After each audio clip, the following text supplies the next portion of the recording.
হাজো আৰক্ষীৰ বৃহৎ সফলতা সামাজিক মাধ্যমত পাকিস্তান জিন্দাবাদ গৰু মাংস জিন্দাবাদ অশ্লীল মন্তব্য কৰি অহা যুৱক শফিকুল আলীক আটক কামৰূপৰ হাজো আৰক্ষীৰ জালত ভুৱা ফেচবুক একাউণ্ট খুলি ভাৰত বিৰোধী মন্তব্য দিয়া শফিকুল আলী দীৰ্ঘদিন ধৰি ভুৱা ফেচবুক একাউণ্ট খুলি মুখ্যমন্ত্ৰীৰ ফটো লগাই পাকিস্তান জিন্দাবাদ গৰু মাংস জিন্দাবাদ দি মুকলি প্ৰত্যাহ্বান জনাই হাজো আৰক্ষীক শেহতীয়াভাৱে ভুৱা ফেচবুক একাউণ্টত মুখ্যমন্ত্ৰীৰ ফটো দি পাকিস্তান জিন্দাবাদ গৰু মাংস জিন্দাবাদ দি পোষ্ট দিছিল ইফালে 24 ঘণ্টা পাৰ নহওঁতেই হাজো আৰক্ষী থানাৰ ভাৰপ্ৰাপ্ত আৰক্ষী পৰিদৰ্শক বিষয়া ৰূপম হাজৰিকাৰ নেতৃত্বত এটা বৃহৎ দলে গুৱাহাটী মহানগৰীৰ নুনমাটিত অভিযান চলাই আটক কৰে যুৱকজনৰ ঘৰ মুকালমুৱা আৰক্ষী থানাৰ অন্তৰ্গত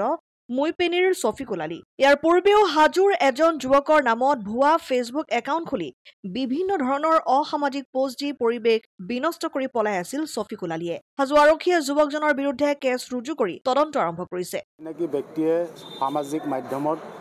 এটা ফেক একাউণ্ট খুলি বেলেগ এজন ব্যক্তিৰ নামত ফেক একাউণ্ট খুলি যোৱা ফেব্ৰুৱাৰী মাহতো এটা আপত্তিজনক মন্তব্য কৰিছিলে সেই সংক্ৰান্তত এটা কেছ ইতিমধ্যে ৰেজিষ্টাৰ হৈ আছিলে হাজো থানাত আৰু ৰিচেণ্টলি তেখেতে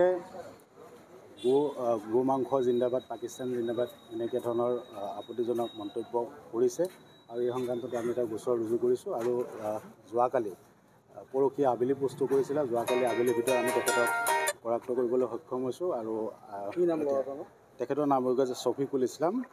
শফিকুল হক তেখেতৰ ঘৰ মুকলমুৱা থানাৰ অন্তৰ্গত ইতিমধ্যে আমি আইনী ব্যৱস্থা হাতত লৈছোঁ এতিয়াও ইণ্টাৰগেশ্যন চলি আছে আমি কৰি আছোঁ আমি পিছৰ পৰ্যায়ত আমি গম পাম তেখেতক গুৱাহাটীৰ নুনমাটিৰ পৰা আমি গ্ৰেপ্তাৰ কৰিছোঁ তেখেতে এটা কনষ্ট্ৰাকশ্যন ছাইটত কেয়াৰটেকাৰ হিচাপে কাম কৰি আছে প্ৰথমতে আমাৰ হাজো আৰক্ষী থানাৰ সুদক্ষ পৰিদৰ্শক বিষয়া ৰূপম হাজৰিকা ডাঙৰীয়াক ধন্যবাদ জ্ঞাপন কৰিছোঁ যে বিগত আজি প্ৰায় 7-8 মাহ ধৰি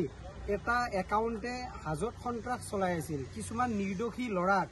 পাকিস্তান জিন্দাবাদ গৰু মাংস জিন্দাবাদ এনেকুৱা ধৰণৰ মন্তব্য কৰি মানে কিছুমান ল'ৰাক ফচাই আছিল এই ল'ৰাজনৰ নাম আমাৰ এই ল'ৰাজনৰ ঘৰ হৈছে বামুণবৰীত এওঁৰ নাম চনু এওঁৰ নামত এটা একাউণ্ট ভুৱা একাউণ্ট খুলি চনু এলেক্স একাউণ্ট খুলি বিভিন্ন ধৰণৰ ৰাজনৈতিক নেতাৰ পত্নীকে আদি কৰি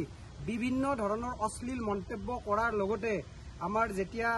কাশ্মীৰত যেতিয়া বোমা বিস্ফোৰণ হৈছিল তেতিয়া সেই সময়তে এই ল'ৰাজনৰ নামত এটা একাউণ্ট খুলি পাকিস্তান জিন্দাবাদ দি ভাৰত মুৰ্দাবাদ গৰু মাংস জিন্দাবাদ সেনেকুৱা ধৰণৰ মন্তব্য দি এক অসামাজিক কাৰ্যকলাপ কৰি আছিলে কিন্তু আমি হাজো আৰক্ষী থানাত আমি এজাহাৰ দিছিলোঁ এজাহাৰ দিয়াৰ পিছত এই চনুৰ মোবাইলটো হাজো আৰক্ষী থানাই জব্দ কৰিছিলে জব্দ কৰাৰ পিছত আমি হাজোবাসী ৰাইজে এটা উচিত তদন্ত আমি বিচাৰিছিলোঁ তেওঁৰ মোবাইলটো জব্দ হৈ থকা সময়তে আকৌ তেওঁৰ নামত এটা একাউণ্ট খুলি পাকিস্তান জিন্দাবাদ গৰু মাংস জিন্দাবাদ এনেকৈ আমাৰ অসমৰ সন্মানীয় মুখ্যমন্ত্ৰী মহোদয়ৰ ফটো আপলোড কৰিছিলে আপোনালোকে গম পায় যে ধুবুৰীত বৰ্তমান গৰু মাংস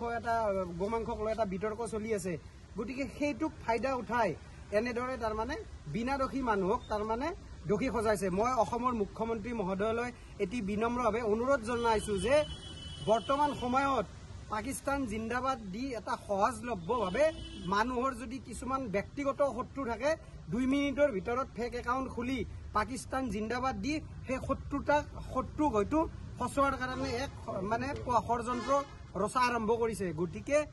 মানুহক জেলত দিয়াৰ আগত আমাৰ যেনেকৈ আজি হাজো আৰক্ষী থানাৰ ভাৰপ্ৰাপ্ত বিষয়া মহোদয় যেনেকৈ উচিত তদন্ত কৰি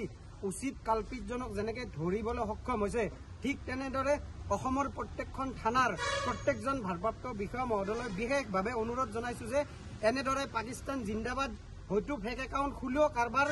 প্ৰৰোচনাত হয়তো দিব পাৰে গতিকে সেইটো তদন্ত নকৰাকৈ যাতে কাকো জেললৈ প্ৰেৰণ নকৰে কাৰণ জেললৈ নিৰ্দোষী যেতিয়া প্ৰেৰণ কৰে তেতিয়া এনেদৰে দোষীজন এনেদৰে সাৰি যায় আৰু নিৰ্দোষীজন এনেদৰে থানাৰ লকাপত থাকিব লাগে হয় আমি আকৌ এবাৰ ধন্যবাদ জ্ঞাপন কৰিছোঁ হাজো আৰক্ষী থানাৰ পৰিদৰ্শক তেখেতে আচলতে দিছপুৰ নিচিনা থানাতো তেখেতে কৰ্মৰত আছিল গতিকে তেখেতৰ নিচিনা সুদক্ষ বিষয়াৰ অসমত বিশেষকৈ দৰকাৰ আৰু আমাৰ হাজোবাসীৰ এক মানে কি ভাগ্য বুলি ক'ব লাগিব যে 24 ঘণ্টাৰ ভিতৰত বিগত 24 ঘণ্টাৰ ভিতৰত সেই চনু এলেক্স নামৰ একাউণ্টটোই অসমৰ সন্মানীয় মুখ্যমন্ত্ৰী মহোদয়ৰ এটা ফটো আপলোড কৰি গৰু মাংস জিন্দাবাদ পাকিস্তান জিন্দাবাদ দিছিল মাত্ৰ 24 ঘণ্টা সময়ৰ ভিতৰত দোষীক কৰায়ত্ব কৰিবলৈ সক্ষম হৈছে হাজো আৰক্ষী থানাক ধন্যবাদ জ্ঞাপন কৰিছোঁ। হাজোৰ পৰা কমলা কানদাসৰ ৰিপৰ্ট, অসম আদিত্য।